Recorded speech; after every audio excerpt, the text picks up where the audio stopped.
Parte 5. Minha aventura no mar. Capítulo 22. Como começou minha aventura no mar. Os amotinados não voltaram mais. Não houve sequer um tiro vindo do bosque. Tiveram sua cota do dia, como o capitão disse. Então, tivemos tempo para nos recompor, tratar dos feridos e jantar. Mesmo sendo arriscado, o barão e eu cozinhamos na clareira, e mesmo lá fora mal conseguíamos nos concentrar, impressionados pelos gritos de dor que vinham da cabana. Dos 8 feridos em combate, apenas 3 ainda estavam vivos. O pirata, que havia sido atingido por uma das sentinelas da cabana, Hunter e o capitão Smollett. Dentre eles, o único consciente era o capitão. O amotinado acabou morrendo, a despeito dos esforços do doutor. Hunter não importava o que fizéssemos, continuava desacordado. Ficaram ambos estendidos na casa o dia todo, respirando pesadamente. O pirata teve o peito perfurado pelo golpe e também fraturou o crânio na queda. Morreu durante a noite, sem fazer nenhum ruído. Quanto ao capitão, embora seus ferimentos fossem graves, não eram fatais. Nenhum órgão fora atingido. O disparo de Anderson, que foi quem o alvejou primeiro, partiu sua omoplata e chegou a ferir levemente seu pulmão. Uma segunda bala apenas rasgou e deslocou alguns músculos da panturrilha. Ele se recuperaria sem problemas, segundo o doutor, mas nas semanas seguintes não deveria andar nem mexer o braço. Deveria, inclusive, ficar em silêncio o máximo que pudesse. Já o meu pequeno corte nos dedos não era mais grave que uma picada de mosquito. O doutor fez uma atadura e me deu um puxão de orelha em troca do atendimento. Após o almoço, o barão e o doutor sentaram-se com o capitão, um tanto afastados de nós, para decidirem o que fazer. Conversa terminou um pouco depois do meio-dia. O doutor apanhou seu chapéu e sua pistola, prendeu um sabre no cinto, colocou um mapa no bolso e, com um mosquete no ombro, atravessou a paliçada pelo norte até sumir entre as árvores.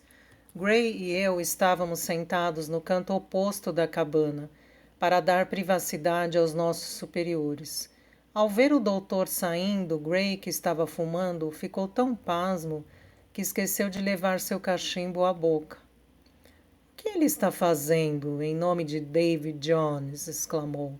— Dr. Livesey ficou louco? — Claro que não, respondi. Ele é o homem mais sensato da tripulação, pelo que sei. Olha, companheiro, tornou Gray, se ele não está louco, então quem não está entendendo nada sou eu. Imagino que o doutor tem algum plano, respondi.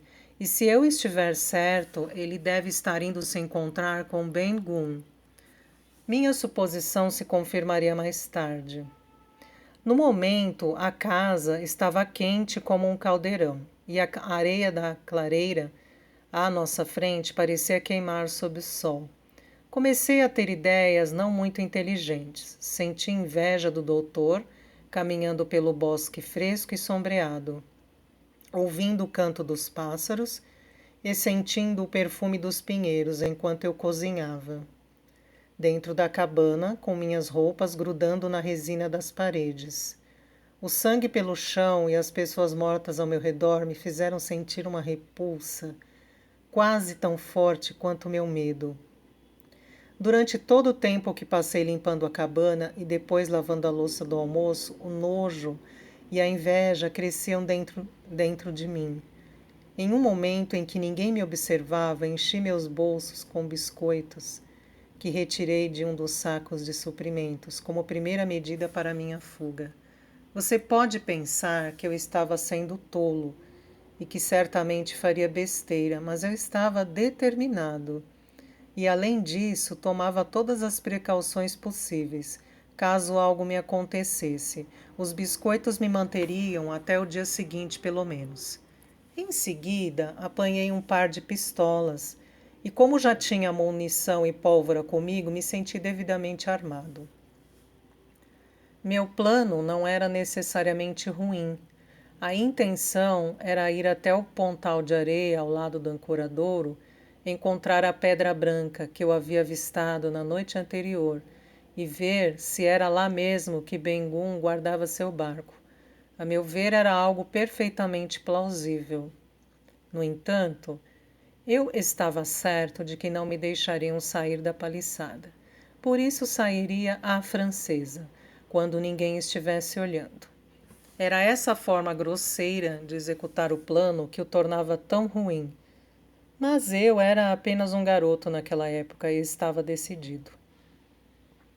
As circunstâncias acabaram por me dar uma ótima oportunidade. Gray e o barão se ocupavam com os curativos do capitão, e o caminho ficou livre para mim.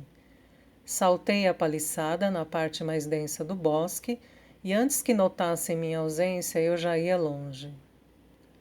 Essa foi minha segunda ideia estúpida, bem pior do que a primeira. Eu havia deixado a cabana sob a proteção de apenas 2 homens saudáveis. Mas, assim como a primeira ideia, o objetivo era salvar a todos nós. Tomei o caminho para a costa leste da ilha, pois queria contornar a praia sem ser visto do ancoradouro. Já era final de tarde, embora ainda estivesse quente e ensolarado. Enquanto eu caminhava, oculto pelas árvores altas, ouvia ao fundo não apenas as ondas quebrando continuamente, mas o ranger de galhos e da folhagem que indicava que a brisa estava mais forte que o normal. Logo comecei a sentir correntes de ar fresco, e com mais alguns passos, cheguei ao final do bosque, de onde avistei o mar azul brilhando até o horizonte e as ondas espalhando espuma pela areia. Nunca havia visto o mar da Ilha do Tesouro tão calmo, com o sol faiscando, o ar completamente parado, a superfície da água lisa e azul. Mas ainda assim, grandes ondas explodiam ao longo da costa, trovejando sem parar. Acredito que seria possível ouvi-las de qualquer lugar da ilha. Caminhei pela praia com uma grande alegria dentro de mim, até que, julgando já ter avançado o suficiente para o sul, me abriguei atrás de alguns arbustos e prossegui com cuidado até chegar ao local mais alto do pontal. Atrás de mim o mar, à frente o ancoradouro. O vento parecia esgotado pelo esforço fora do comum e não se fazia mais sentir. Em seu lugar soprava uma brisa leve, vinda do sul e sudeste, trazendo uma espessa neblina. As águas do ancoradouro, protegidas pela Ilha do Esqueleto, estavam calmas como no dia em que chegamos. A superfície lisa criava um espelho que refletia o Hispaniola perfeitamente, com a Jolly Roger tremulando no mastro. Silver estava à frente de um dos botes, ao lado do navio. Era impossível não o reconhecer. Na popa, alguns homens se debruçavam na amurada, entre eles o pirata de gorro vermelho, que tentou transpor a paliçada. Pareciam conversar e rir, embora eu, obviamente, não pudesse ouvi-los àquela distância. Tomei um grande susto com gritos horríveis que vieram daquela direção, até que me lembrei de Capitão Flint, o papagaio, e acho que cheguei até a vê-lo com sua plumagem colorida pousado no pulso de Silver. Pouco tempo depois, o bote partiu em direção à praia, e o homem de gorro vermelho desceu pela escada do tombadilho com um companheiro. O sol se escondia atrás da colina da luneta, e a neblina se acumulava rapidamente, escurecendo o céu cada vez mais. Se eu quisesse encontrar o barquinho de Ben-Gun, não poderia perder tempo. Era possível distinguir a pedra branca entre os arbustos lá embaixo, a pouco mais de 100 metros de distância, mas levei um bom tempo para chegar até ela rastejando.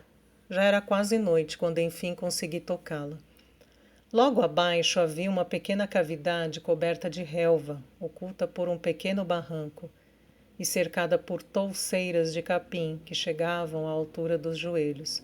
No meio desse buraco havia uma pequena tenda feita com couro de cabra, semelhante às de ciganos. Entrei pela cavidade, ergui um lado da tenda e lá estava o barquinho de Ben-Gun. Tinha um aspecto singular e grosseiro. Era uma forte estrutura irregular de madeira entrelaçada, dentro da qual esticava-se uma cobertura de couro de cabra com o pelo voltado para a parte interna.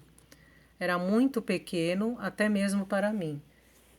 E fiquei imaginando como seria possível um adulto navegar com aquilo.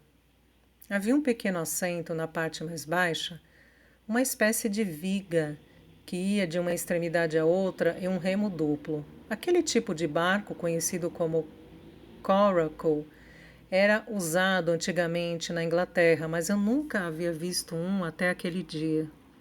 Cheguei a ver outro parecido anos mais tarde. Posso dizer que o de Ben-Gun era o pior coracle já construído. Ainda assim, o barquinho tinha lá suas vantagens, pois era leve e fácil de carregar.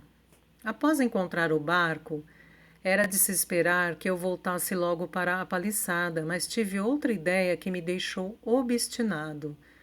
Acredito que eu a colocaria em prática, mesmo que o próprio capitão Smollett me proibisse. Meu plano era ir até o Espanhola na calada da noite, cortar suas cordas e deixá-la à deriva até que encalhasse em algum lugar na praia. Em minha cabeça, os amotinados estariam tão alquebrados pela derrota daquela manhã que logo decidiriam levantar âncora e partir mar afora.